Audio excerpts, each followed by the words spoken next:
sa Papa Dudut Stories, ikaw ay hindi nag-iisa.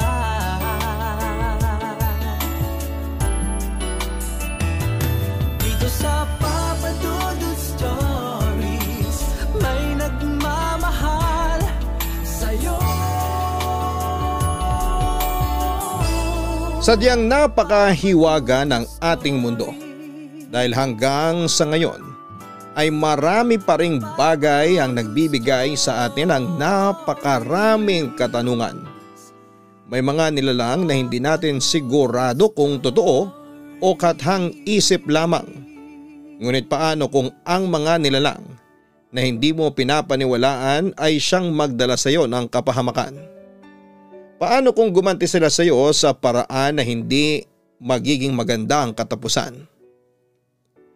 Dear Papa Dudut, bata pa lamang ako ay aware na ako sa mga kwento ng kababalaghan, kagaya ng mga lamang lupa at engkanto. Kaya naman naniniwala ako na nag-i-exist talaga sila. Iginagalang ko rin naman ang paniniwala ng ilan na hindi naniniwala sa ganito. Totoo nga na kapag ikaw na mismo ang naka-experience ay saka ka lamang maniniwala. Tawagin niyo na lamang po ako sa pangalan na Zia. 39 years old na ako sa ngayon at merong sariling pamilya. Isa akong housewife na may 3 anak at merong maliit na business. Habang ang mister ko naman ay isang taxi driver. Itong ikakwento ko ay matagal nang nangyayari. Dalaga pa ako nito at nangyari ito sa probinsya kung saan ako lumaki. Nakatira kami ng pamilya ko noon sa bahay ng aking grandparents sa side ng tatay ko. Medyo malaki ang bahay nila na gawa sa kahoy at ang bubong ay yero. Balik kasama namin doon ang bunsong kapatid ng tatay ko na si Tito Marlon. Binata pa noon si Tito Marlon at masasabi ko na sakit siya sa ulo ng lolo at lola ko. Mahilig kasi siyang mag-inom at makipag-away kapag lasing na. Kaya kapag wala si Tito sa bahay ay talagang hindi maiiwasan na mag-alala kaming lahat. 4 pala kaming magkakapatid at ako ang pangatlo. Sa aming magkakapatid, ako ang pinaka-close sa lolo at lola ko. Kaya sa kwarto nila ako natutulog palagi. Ang mga kapatid ko naman ay kasama sina mama at papa sa isang kwarto. Si Tito Marlo naman ay mag-isa sa kanyang kwarto. Bale sa kanya iikot ang kwento na ito, Papa Dudut. Mabait si Tito Marlon sa aming magkakapatid. Wala siyang regular na trabaho. Pa-extra-extra lamang siya at kung minsan ay nagpipintura siya. Nagkakarpentero at kung ano-ano pa. Kahit paano ay kumikita siya ng pera pero madalas ay ginagastos niya sa pag-iinom ang pera niya. Hindi siya pinapakialamanan ni na lola kasi palagi siyang nagagalit dati kapag sinasabihan ni na lola na huwag sa alak dalhin ang pera. Pinaghirapan niya raw ang perang yon at kahit na anong gawin niya sa pera niya ay walang pwedeng makialam. Parang naging normal rin sa amin na kada buwan ay napapabarangay siya ng dahil sa pakikipag-away. Pero kahit pala away si Tito Marlon ay marami pa rin siyang kabarkada. Siguro dahil sa mahilig siyang manlibre ng inom, kaya ganon. Malawak pala ang bakuran ni na lola. Mahilig kasing magtanim si lola ng mga gulay kagaya ng pechay, talong at ampalaya. Meron siyang taniman sa likod ng bahay. Meron din doong mga puno ng mangga. 2 sa likod at merong isa sa harapan. Kapag namumunga yon ay talagang nagsasawa kami sa mangga, Papa Dudut. Sinusungkit nga lang namin kasi hindi kami pinapayagan na umakyat dahil baka mahulog kami. Ayon kay Lola ay matanda pa sa kanya ang puno ng mangga na nasa likuran namin. Yung pinakamataas. Itinanim daw yon ng tatay niya. Sabi pa ni Lola ay kaya raw hindi nabubuwal ang puno na yon. Kahit na anong lakas ng bagyo ay dahil may nagbabantay na engkanto sa puno na yon. May nakatira rin daw doon na kapre. Kaya kapag gabi ay hindi na kami nagpupunta sa likod ng bahay kasi natatakot kaming magkakapatid na magpakita sa amin yung engkanto at kapre. Siyempre bata pa kami ng panahon na yon at kung ano ang sabihin sa amin ng nakakatanda ay pinapaniwalaan namin, Papa Dudut. Kapag maraming bunga ang puno ng mangga sa amin ay madalas akong ayain ang mga kaklase ko na manguha ng bunga. May isang beses na pumayag si Lola pero sinabihan niya kaming huwag aakyat. Pero masyadong natuwa ang isa kong kaklase na lalaki at parang gusto pa niyang magpasikat kaya umakyat siya kahit na sinabi ko sa kanya na huwag niyang gawin yon. Mas magiging mabilis daw ang pagkuha namin ng mangga kung ganon ang gagawin niya. Isa pa'y huwag daw kaming mag-alala kasi bihasa siya sa pag-akyat ng puno dahil sa kanila ay meron silang mga puno na namumunga rin. Sa kasamaang palad, nahulog ang kaklase ko nang pababa na siya. Nabalian siya ng isang braso kaya napagalitan pa ako ni Lola kasi bakit ko raw hinayaan na umakyat yung kaklase ko. Sinabi ko na pinagbawalan ko siya pero siya ang makulit. Ipinaospital patuloy nila mama at papa yung kaklase ko at gumastos pa sila. Kaya simula nang mangyari yon ay hindi na pumayag sina Lola na magpapunta ako ng mga kaklase ko sa bahay para kumuha ng bunga ng mangga. Nang makabalik na sa school ang kaklase kong nahulog sa puno namin ay sinabi niya na meron daw tumulak sa kanya na isang malaking tao. Kulay itim daw ito. Yun daw ang dahilan kung bakit siya nahulog. Hindi raw siya mahuhulog sa puno kung hindi dahil sa malaking tao na yon. Sinabi ko na paanong may tutulak sa kanya mag-isa lamang siyang umakyat. Ani ay baka raw may kapre o kung anong nilalang na nakatira sa puno ng mangga.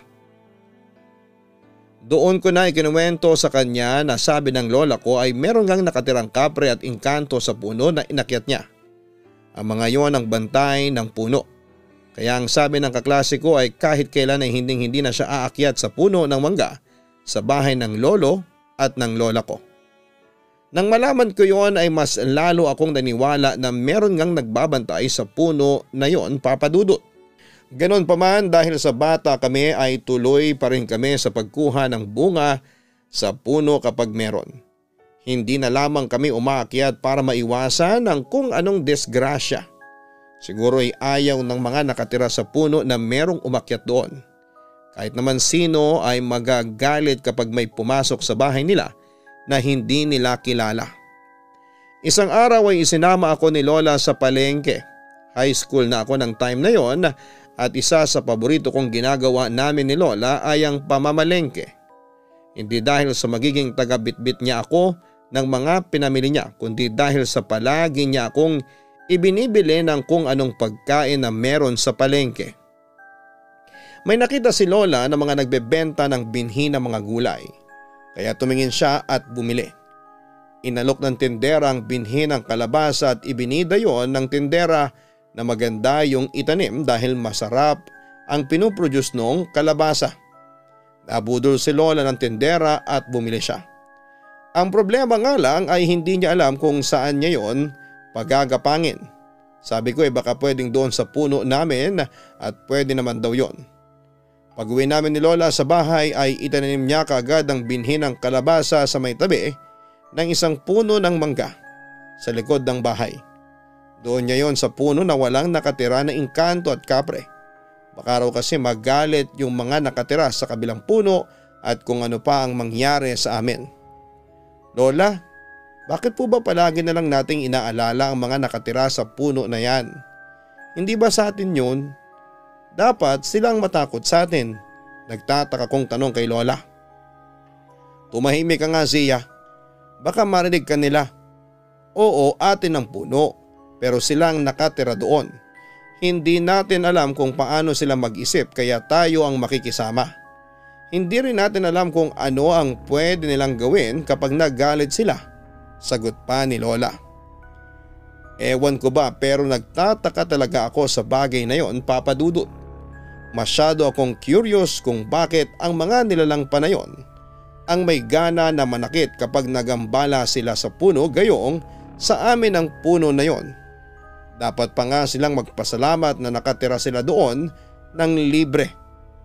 Pero gaya nga ng sinabi ni Lola, dapat ay kami ang makisama dahil may mga kayang gawin ang mga nilalang na yon na hindi namin kayang gawin.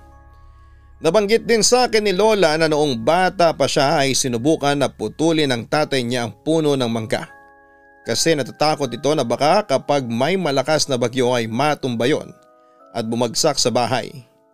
Nang sinubukan daw na putulin ng tatay ni Lola ang puno ay hindi raw yon tinabla ng itak.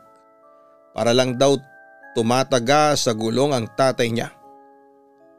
Hanggang sa sumuko na ito dahil parang kahit na anong gawin niya ay hindi niya maputol-putol ang puno. Kinagabihan daw ay nagkaroon ng sakit ang tatay ni Lola. Sobrang taas ng lagnat at parang nagkakaroon ng hallucination. Sinasabi raw ng tatay niya na paalisin yung lalaki sa kwarto dahil natatakot ito. Dinala raw ng nanay ni Lola ang tatay niya sa isang albularyo at doon ay nalaman na may engkanto na nagagalit dito. Mabuti na lang daw at gumaling ang tatay ni Lola at simula noon ay hindi na nito pinagtangkaan na putulin pa ang puno ng mangga. Yun daw ang dahilan kung bakit nalaman ni na Lola na merong nakatira sa puno na yon, Papa Dudut. Kaya isang beses sa isang linggo ay nagsisiga si Lola ng mga tuyong dahon malapit sa puno para mapausukan yon. May nagsabi daw kasi kay Lola na gusto ng mga engkanto at kapre na pinapausukan ng puno kung saan sila nakatira. Tinanong ko si Lola kung bakit pero hindi niya nasagot. Basta sundin na lamang daw namin yung sinabi ng nagsabi sa kanya. Naaliw ako sa tanim na kalabasa ng lola ko. Medyo mabilis kasi siyang tumubo at gumapang. Minsan ako pa ang nagdidilig noon. Ang ipinagtataka lang namin ay imbes na sa malapit na puno kung saan yon nakatanim ay sa kabilang puno yon gumapang, Papa Dudut. Yung puno kung saan meron daw nakatira na kung anong nilalang. Kahit na anong gawin ni Lola ay pilit na doon pa rin gumagapang ang kalabasa kaya hinayaan na lamang niya. Makalipas nga ang halos 1 taon, Papa Dudut, ay namunga na ang kalabasa. Kung minsan ay nakasabit sila sa puno kasi doon na talaga siya gumagapang. Totoo naman yung sinasabi ng tindera na masarap yung kalabasa kaya hindi rin nagsisi si Lola na nabili niya yon. Kung minsan ay nagbebenta rin si Lola ng kalabasa sa mga kapitbahay namin. Dagdag kita rin yon kahit papaano. Ang kinukuha nga lang ni Lola na pagbenta ay yung mga kalabasa na nasa ibaba para hindi na niya kailangang pang manungkit. Natatandaan ko na nagparamdam sa tatay ko yung mga nilalang na nakatira sa puno. Isang gabi ay umuwi siyang laseng. Papasok na raw sana siya sa loob ng bahay nang may narinig siyang tumatawa na parang nanggagaling sa likod ng bahay. Out of curiosity ay pumunta si Papa sa likod para makita kung sino yung tumatawa. Boses daw ng lalaki tapos malaki yung boses. Pagdating ni Papa sa likod ay wala agad siyang nakita. Pero nang mapatingin siya sa matandang puno ay meron siyang nakita na bulto ng isang tao na malaki ang katawan at sobrang tangkad. Ang malinaw lang daw niyang nakikita ay ang namumula nitong mata.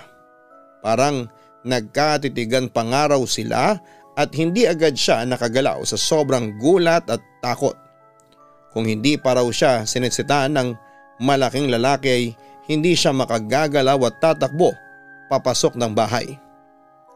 Nagising tuloy si Mama sa pagpasok ni Papa sa kwarto nila kasi nagmamadali ito at napalakas ang pagsarado niya ng pinto. Nang tanungin ni Mama si Papa kung ano ang nangyari ay doon ikinuwento ni Papa ang nakita nito sa may puno sa likod ng bahay. Dapat lang daw yon kay Papa kasi 10 oras na ng gabi ito umuwi tapos ay lasing pa. Ang sabi naman ni Papa ay wala raw connect doon ang pag-uwi niya ng lasing ng ganong oras. Talaga raw na merong nakatira na kapre sa puno na yon at malakas ang paniniwala niya na isang kapre ang nakita niya. Tungkol naman sa kalabasa ni Lola ay mas lalo pang naging maganda ang pagbunga nun. Kahit nga yata hindi panahon ng kalabasa ay may bunga pa rin yon. Ang hinala namin ay may kinalaman yung mga nakatira sa puno. Ang sabi pa ni Lola ay baka gusto ng mga nakatira sa puno na doon gumapang ang kalabasang itinanim niya kaya kahit na anong gawin niya dati na ilayo ang paggapang noon sa puno ay doon pa rin ito gumagapang. Medyo naging kilala rin kami sa pagbebenta ng kalabasa. Kung minsan pa nga ay may taga-kabilang barangay ang bumibili sa amin. Isang araw wala akong pasok sa school, nasa sala ako noon at nakahiga sa sofa habang nagbabasa ng pocketbook. Narinig ko na parang may inaaway si Lola sa likod ng bahay kaya pumunta ako doon. Yun pala'y wala siyang kaaway. Sinasaway niya lamang si Tito Marlon kasi umakyat ito sa puno kung saan ay gumagapang yung kalabasa. May dalang kutsilyo at sako si Tito Marlon at alam ko kaagad na kukuha siya ng kalabasa kasi wala namang bunga yung mangga. "Marlon, buwaba ka nga dyan. Baka kung mapaano ka." Nag-aalalang sigaw ni Lola. "Naririndi ako sa boses mo. Kukuha lang ako ng 3 kalabasa at bababa na ako." Sigaw din ni Tito. Hindi magawang kumbinsihin ni Lola si Tito na buwaba na. Medyo kinakabahan na rin ako noon at ang sabi pa ni Tito, may kaibigan siya na bumili sa kanya ng kalabasa. Siya na lang daw ang kukuha para sa kanya mapupunta ang pagbebentahan. Wala na kasing kalabasa sa ibaba kaya umakyat na si Tito Marlon. Matapos na makakuha ni Tito ng 3 kalabasa na inilagay niya sa sako ay nagsimula na siyang buwaba. Panay ang sigaw ni Lola dahil sa matinis ang boses niya ay talagang nakakarindi naman talaga, Papa Dudut. Kahit ako ay napadasal habang pababa si Tito na sana iligtas siyang makababa. Naalala ko kasi yung nangyari sa kaklase ko. "Kita mo inay, walang nangyari sa akin. Nakababa pa rin ako. Ang OA nyo." Nagmamalaki pang sabi ni Tito Marlon nang makababa siya. "Naku ikaw, sa susunod huwag ka nang aakyat kapag nakita mong walang kalabasa sa ibaba. Sabihin mo sa bumibili sa iyo ay wala." Turan pa ni Lola. "Sayang kasi yung pera," ang sabi pa ni Tito. "Mas lalong masasayang kasi ipang-iinom mo lang," ang sabi pa ni Lola. Lahat kami nagulat nang bigla na lamang may malaking kalabasa ang bumagsak mula sa puno at tinamaan noon ang kaliwang balikat ni Tito Marlon. Nabitawan niya tuloy ang sako at napasigaw siya sa sobrang sakit. Napaupo pa nga si Tito Marlon at talagang kitang-kita namin sa mukha niya ang sakit na nararamdaman niya, Papa Dudut. Nataranta na si Lola at hindi na niya alam ang gagawin. Ang ginawa ko ay tinawag ko si Lolo para tulungan si Tito. Mabutit nandun si Papa at wala siyang trabaho kaya madali na nadala sa ospital si Tito Marlon. Sa pagkakatanda ko ay na-dislocate ang balikat niya at nilagyan niyo ng bandage. Hindi rin muna pinagtrabaho ni na Lola si Tito para mas maging mabilis ang pag-recover niya. May isang beses pa na sinabi ni Lola na yung mga nakatira raw sa puno ay may gawa noon kay Tito Marlon. Malamang ay naggalit daw ang mga yon kaya binagsakan si Tito ng kalabasa. Mabuti raw at sa balikat ito tumama at hindi sa ulo. Baka raw kung sa ulo ay comatose o patay si Tito Marlon. Malamang ay naggalit daw ang mga yon kaya binagsakan si Tito ng kalabasa. Mabuti raw at sa balikat ito tinamaan at hindi sa ulo, Papa Dudut. Baka raw kung sa ulo ay comatose o patay si Tito Marlon. Sa laki kasi ng kalabasa at sa taas ng pinanggalingan noon ay hindi yon malabong mangyari, Papa Dudut. Hindi naging pasaway noon si Tito Marlon habang nagpapagaling siya ng balikat niya. Sa bahay lang siya palagi at tumigil muna siya sa pag-iinom. Siguro naisip niya rin na hindi siya agad gagaling kung makikipag-inuman pa rin siya palagi kahit na injured siya. Ang nakapagtataka lang ay parang hindi gumagaling ang balikat niya. Namaga pa nga yun kaya ibinalik si Tito sa ospital para magpa-check up. In-x-ray ulit si Tito at nakita na okay na ang balikat niya. Binigyan na lamang siya ng doktor ng gamot para kapag sumasakit yon ay mabawasan ng kaunti. Pati sa pamamaga ay may gamot din siya. "Inay, bakit naman ganito itong mga gamot na ibinibigay ng doktor? Hindi umiepekto sa akin. 1 linggo na akong umiinom ng mga gamot pero namamaga pa rin ang balikat ko." Reklamo ni Tito Marlon isang gabi. "Baka matagal talagang epekto yan. Inumin mo lang ng inumin. Sumunod ka na lamang sa doktor," ang sabi pa ni Lola.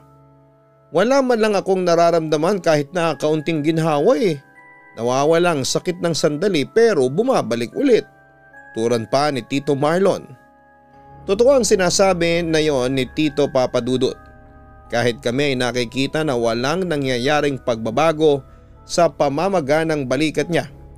Imbis na gumaling dahil may gamot siyang tinitake ay lumalala pa ang lagay niya. Sinabihan ulit ni Lola si Tito na magpa-check up pero tumutol si Tito. Mukhang hindi raw doktor ang makapagpapagaling sa balikat niya. Ang ginawa ni Tito Marlon ay nagpatawag siya ng isang manghihilot at pinahilot niya ang balikat niya kahit namamaga pa yon. Makalipas ngang 2 araw matapos na magpahilot ni Tito ay mas lalo raw sumakit ang balikat niya. Nagalala na kaming lahat sa kanya kasi nakikita namin na kapag ginagalaw niya ang kaliwang braso niya ay napapanghiwi na siya sa sobrang sakit. Napansin din namin na medyo namamayat na siya. May isang beses na narinig ko na nag-uusap sina Mama at Lola tungkol kay Tito Marlon. Natatakot daw si Lola na baka kaya hindi gumagaling ang balikat ni Tito ay dahil sa mga nakatira doon sa matandang puno. Baka raw matindi ang naging galit ng mga yon kay Tito kaya pinaparusahan ito Papadudut. Matapos ang pag-uusap na yon ay si Tito naman ang kinausap ni Lola. Sinabi niya na baka kailangan nang sa albularyo dalhin si Tito at baka nga nabati ito ng mga nakatira sa puno. Dahil sa naniniwala naman si Tito Marlon sa mga ganong bagay ay hindi na siya nagdalawang isip na magpunta sa albularyo kasama si Lola. Curious talaga ako sa mga sasabihin ng albularyo kung ano ang nangyari kay Tito kaya sumama ako sa kanila. Buti at pumayag si Lola. Isang matandang lalaki ang albularyo sa lugar namin. Pinulsuhan ito si Tito Marlon at ang sabi niya ay may nakasunod na mga anino kay Tito. Nakita niya raw agad yon nang pumasok kami kaya nasabi niya na merong naaagrabyado na kung anong nilalang si Tito Marlon. Natakot si Lola sa sinabi ng albularyo. Sinoob si Tito Marlon at may tinapal na dahon sa balikat niya. Sinubukan daw ng albularyo na kausapin ang mga anino na nakasunod kay Tito pero ayaw makipag-usap na mga yon. Kaya hindi raw niya alam kung ano ang dapat naming gawin para lubayan na ng mga nilalang na yon si Tito. Kaya pansamantalang lunas lang daw ang kaya niyang ibigay. Tinanong ni Lola ang albularyo kung meron bang pwedeng gawin si Tito Marlon para tuluyan itong gumaling. At ang ipinayo ng albularyo ay umiwas muna ito sa puno. Hanggang sa maaari huwag itong lalapit sa puno. Sana rin daw ay makipag-usap sa albularyo ang mga elemento na nakatira sa puno upang malaman ang gusto ng mga ito para tigilan ng mga ito si Tito Marlon. Ayon kay Tito ay nabawasan kahit papaano ang pananakit ng balikat niya. Mukhang mas magaling pa raw ang albularyo kesa sa doktor. Magagaling din naman ang mga doktor Marlon. Nagkataon lang na ibang nangyayari sa iyo, ang sabi pa ni Lola. Buisit kasi ang mga engkanto sa puno natin eh. Umakyat lang ako, ganito na ang ginawa sa akin. Atin naman ang puno na yun eh. Sila ang nakikitira. Sila pang may ganang saktan ako. Ang naiinis na sabi pa ni Tito. Tumigil ka na nga sa pagsasalita mo dyan. Baka marinig ka nila. Baka mas lalo ka nilang parusahan. Saway ni Lola. Di marinig nila. Kapag ako nabuisit sa kanila puputulin ko ang puno na yun eh. Banta pa ni Tito Marlon. Sinabihan ni Lola si Tito na huwag nito yung gagawin dahil ginawa na yun dati ng tatay niya at hindi naging maganda ang kinalabasan. Kahit ano raw ang gawin ni Tito ay hindi nito mapuputol ang puno dahil protektado yon ng mga elemento. Ilang araw lang na naging okay ang pakiramdam ni Tito Marlon at bumalik na naman ang pananakit ng balikat niya. Umabot na rin hanggang sa likod niya ang pamamaga na talagang ikinababahala naming lahat. Panay na ang daing ni Tito Marlon at naaawa na kami sa kanya. Kaya lang ay wala kaming maitutulong sa nangyayari sa kanya. Isang tanghali habang naghahapunan kaming lahat ay napag-usapan namin ang mga nakatira sa puno. Binanggit ni Lola na kahit ang albularyo ay hindi sigurado kung anong klase na mga nilalang ang nakatira sa matandang puno. Nagsuggest si Papa na baka kailangan lang ni Tito Marlon na humingi ng tawad sa mga naroon para tigilan na nito si Tito. Pero tinawanan lang ni Tito ang suggestion na yon ni Papa. Bakit ako hihingi ng tawad sa kanila? Wala akong ginagawang masama sa kanila. Sila ang dapat na mag-sorry sa akin kasi ginagawa nila ito sa akin. Galit na sabi pa ni Tito Marlon. Marlon, tumigil ka na nga sa mga sinasabi mo. Turan pa ni Lola. Alam nyo, mas mabuti pa siguro ay putulin na ang puno na yon para makaganti ako sa mga hayop na yon. Sambit pa ni Tito Marlon.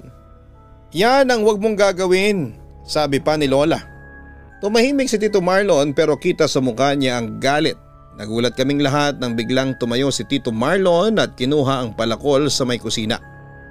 Pumunta siya sa likod ng bahay at hinabol namin siya pero paulit-ulit na niyang pinapalakol ang katawan ng matandang puno. Nung una hindi tumatalab ang palakol sa puno pero matapos ang ilang beses na pagsubok ni Tito ay nakita na namin na bumabao na ang talim ng palakol sa puno, Papa Dudut.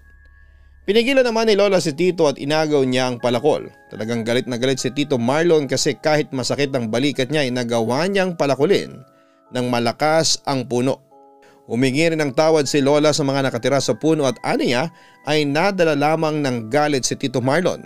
Sinaway ni Tito si Lola at sinabi niya na hindi namin kailangang humingi ng tawad sa mga elemento na nasa puno. Sa ginawa na yun ni Tito Marlon ay mas lalo kaming natakot para sa kanya. Kahit ako ay naisip ko na baka may mas matinding gawin ng mga nakatira sa puno kay Tito. At hindi nga nagkamali ang takot namin dahil nang sumunod na araw ay mas lalong tumindi ang pinagdaanan ni Tito Marlon. May mga pagkakataon na napapasigaw na siya sa sobrang sakit. Para daw paulit-ulit na sinasaksak ang balikat at likod niya ng kutsilyo. Dinala ulit ni Lola si Tito sa albularyo at hindi na ako nakasama. Kaya hindi ko na alam ang nangyari. Nang bumalik sila sa bahay ay sinabi ni Lola sa amin na sa Biyernes ay magpupunta ang albularyo sa bahay para subukang kausapin ang mga elemento. Kaya lang Monday pa lamang ng araw na yon at may ilang araw pang kailangang tiisin si Tito. Hindi ko na matandaan kung bakit Friday pa kailangan magpunta ng albularyo sa bahay pero siguro ay iyon ang talagang araw para kausapin ang mga elemento na nakatira doon sa matandang puno, Papa Dudut. Pinayuhan si Tito ng albularyo na iwasan muna nito ang magsalita ng hindi maganda laban sa mga nakatira sa puno dahil mas lalo lamang palalalain noon ang sitwasyon. Kahit na hindi raw namin nakikita ang mga elemento ay naririnig pa rin ng mga ito ang lahat ng sasabihin namin. Ihanda rin daw ni Tito ang sarili kasi sa ginawa nito sa puno ay sigurado ang albularyo na mas lalong nagalit ang mga elemento at mahihirapan na pakiusapan ng mga ito para lubayan at patawarin si Tito Marlon.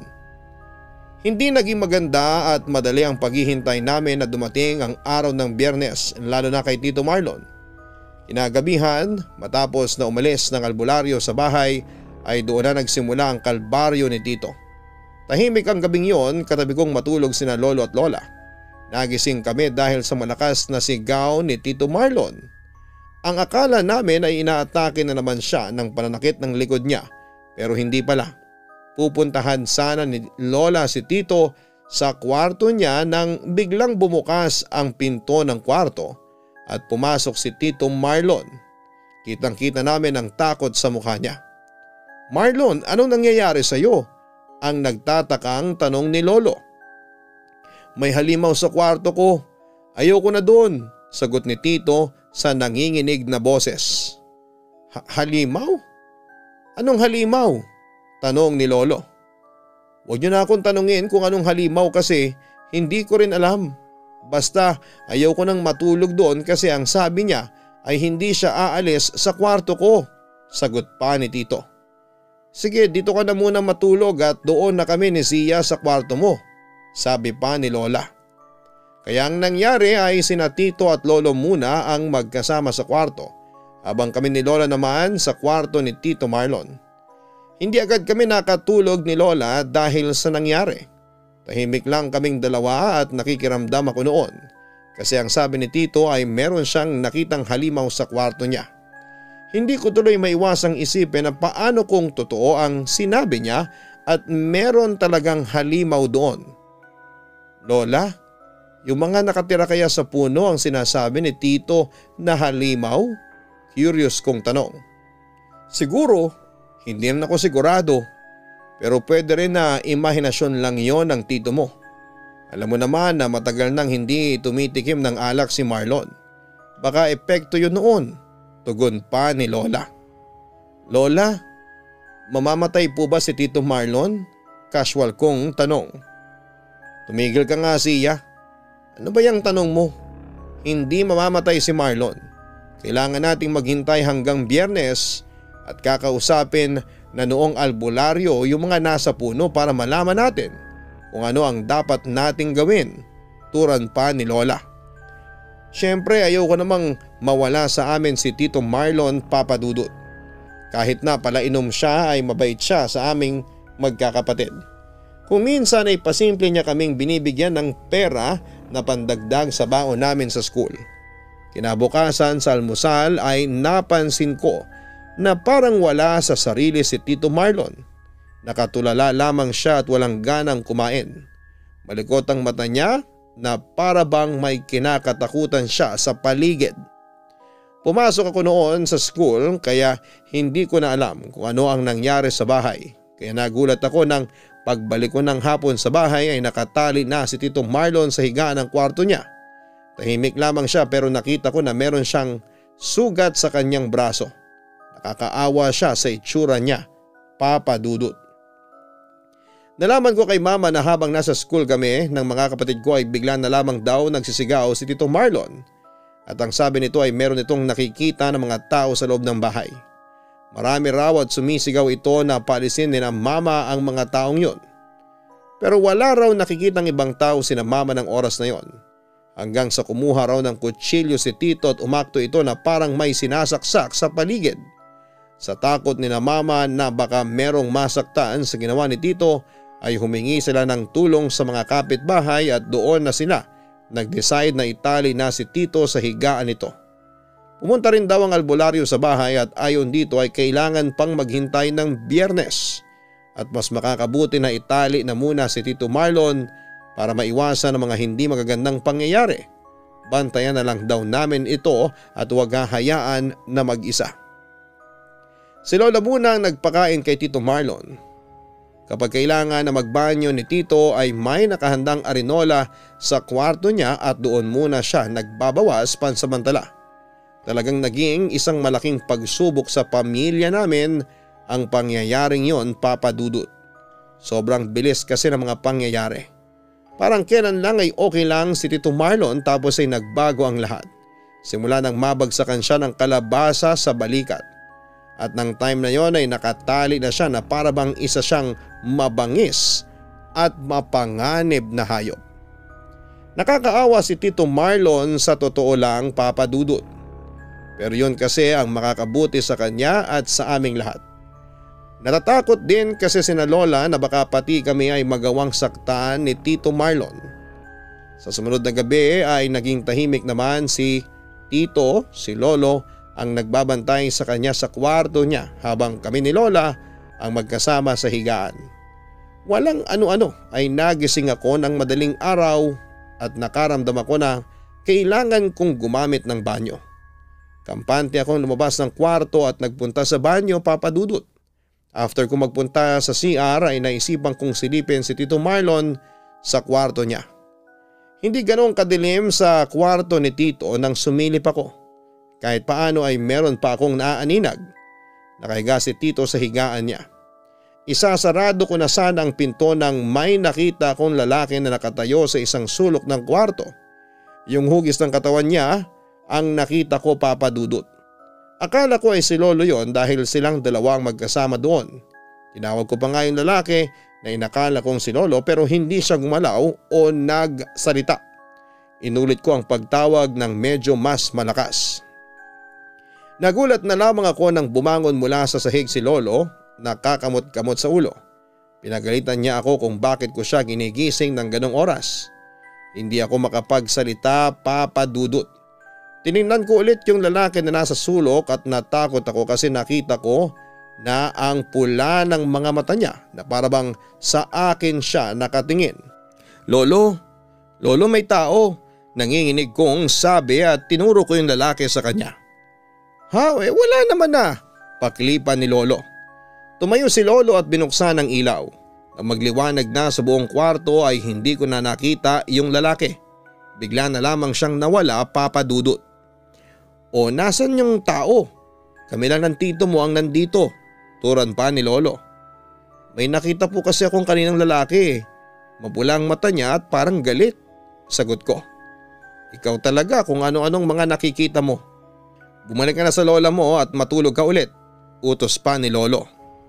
Sigurado ako sa nakita ko, Papa Dudut. Lalaki talaga yon na mapulang mga mata na parang umiilaw sa dilim. Naalala ko tuloy yung nakita ni Papa sa may puno sa likod ng bahay. Yung lalaking tumatawa na may pula ring mata. Nagkaroon ako ng ideya na iisa lang ang nakita naming dalawa. Nang sabihin ko yon kay Mama at Papa ay naniwala naman sila sa akin. Mas lalo silang natakot kasi baka pati kami ay idamay ng mga nakatira sa puno, hindi lamang si Tito Marlon. Huwebes na noon. Isang araw na lang ang kailangan naming tiisin at ng tito ko. Pero sa araw na yon ay mas naging agresibo si Tito Marlon. Sigaw siya ng sigaw at nagwawala siya. Kinagabihan ay sina Lolo at Papa nang nagbantay kay Tito Marlon. Kaya lang habang tulog sila ay hindi nila namalayan na nagawa palang makawala ni Tito sa pagkakatali. Mabuti na lamang at nalimpungatan si Papa at nakita niyang wala na sa kwarto si Tito. Ginising kaming lahat ni Papa para sabihin na nawawala si Tito Marlon. Hinanap namin sa paligid ng bahay si Tito pero hindi namin siya nakita. Iyak ng iyak noon si Lola hanggang sa mag-umaga na ay hindi pa rin namin siya nakikita. Kahit sa mga kapitbahay ay nagtanong na kami pero lahat sila ay walang nakapagsabi kung nasaan si Tito Marlon. Nang dumating ang albularyo ay sinabi ni Lola na nawawala si Tito.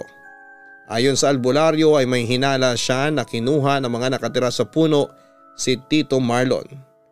Para malaman kung tama ang hinala niya ay sinimulan na niyang kausapin ang mga nilalang na nasa matandang puno, Papa Dudut. Pagkatapos na kausapin ng albularyo ang mga nilalang sa puno ay pagod na pagod siya. Namumutla ang mukha niya at pawis na pawis. Nang hingi kagad siya ng tubig at tumining na magpahinga muna siya kahit na sandali. Nang mahimasmasan ng albularyo ay doon na niya sinabi sa amin ang sinabi ng mga elemento sa kanya. Ayon sa albularyo ay galit ang mga ito kay Tito Marlon dahil umakyat ito sa bahay nila nang hindi nagpapaalam. Ang mga yun din daw ang dahilan ng pagkawala ni Tito Marlon.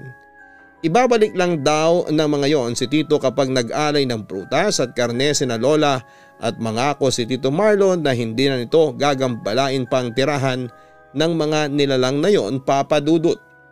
Agad namang ginawa ni na Lola ang pag-aalay na sinabi ng albularyo. Tumakbo agad kami ni Mama sa palengke para bumili ng prutas at karne. Medyo maaga pa naman kaya meron pa kaming naabutan. Pagbalik namin sa bahay ay sinimula na kaagad ng albularyo ang ritual ng pag-aalay sa mga elemento. Babalik na ba sa amin si Marlon? Umiiyak na tanong ni Lola sa albularyo. Sa ngayon ay hindi pa ako sigurado. Pero sana itanggapin nila ang alay natin sa kanila. Kung sakali na bumalik si Marlon ay kausapin niyo siya. Pilitin niyo siyang humingi ng tawad sa mga nakatira sa puno. Dapat ay mangako siya na irerespeto niya ang mga ito. Dahil baka kapag sa susunod ay mas matindi pa dito ang mangyari. Sagot ng albularyo. Kinagabihan ay sama-sama kaming nagdasal. Lahat kaming umasa na ibabalik na ng mga nakatira sa puno si Tito Marlon ng ligtas. Halos hindi rin kami nakatulog ng gabing yon, Papa Dudut, dahil sa pag-aalala. Bandang 5:00 ng umaga ay bigla na lamang nagsisigaw si Mama na magpunta siya sa likod ng bahay. Yun pala ay nakita niya si Tito Marlon na naguhukay sa lupa gamit ang mga kamay. Napakadumi niya na para bang inilubog siya sa putik. Agad siyang nilinisan ni na Lola. Pinaliguan siya at pinalitan ng bagong damit. Nang tanungin si Tito kung ano ang nangyari sa kanya ay kung saan siya nagpunta, ay wala siyang maalala.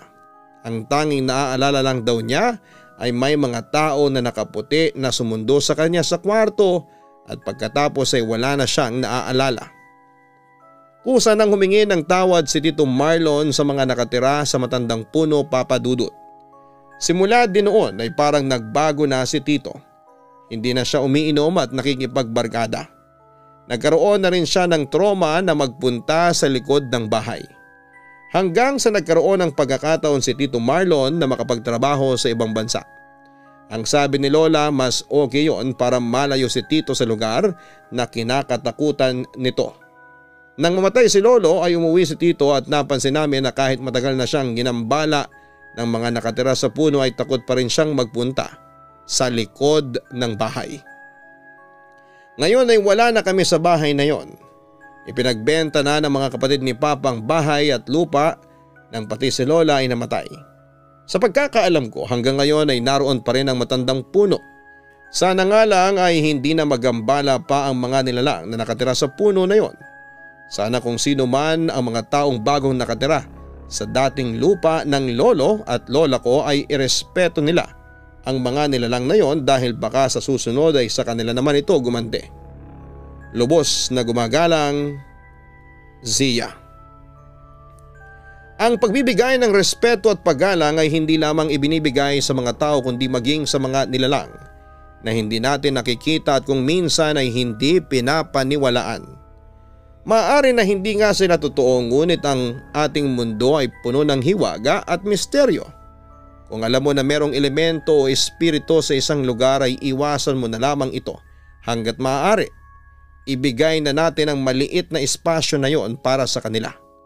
Ang pagbibigay ng respeto at paggalang sa lahat ng bagay, may buhay man o wala ay maaaring magbigay sa atin ng kapayapaan at kaligtasan. Hindi lamang sa ating sarili kundi maging sa mga taong nakapaligid sa atin. Huwag kalimutan na mag-like, mag-share at mag-subscribe. Hanapin po ang Kaistorya YouTube channel at kayo po ay mag-subscribe. Ganon din po ang Papa Dudut Family. Maraming salamat po sa inyong walang sawang pagsuporta sa mga bago nating mga listeners na nag-subscribe na. Ang buhay ay mahiwaga, laging may lungkot at saya.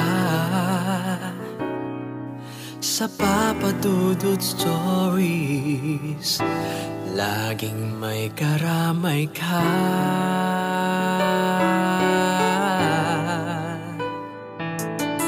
Mga problemang kaibigan, dito ay pakikinggan ka.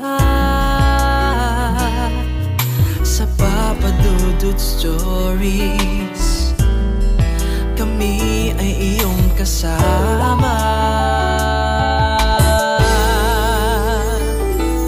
Dito sa Papa Dudut Stories, ikaw ay hindi nag-iisa.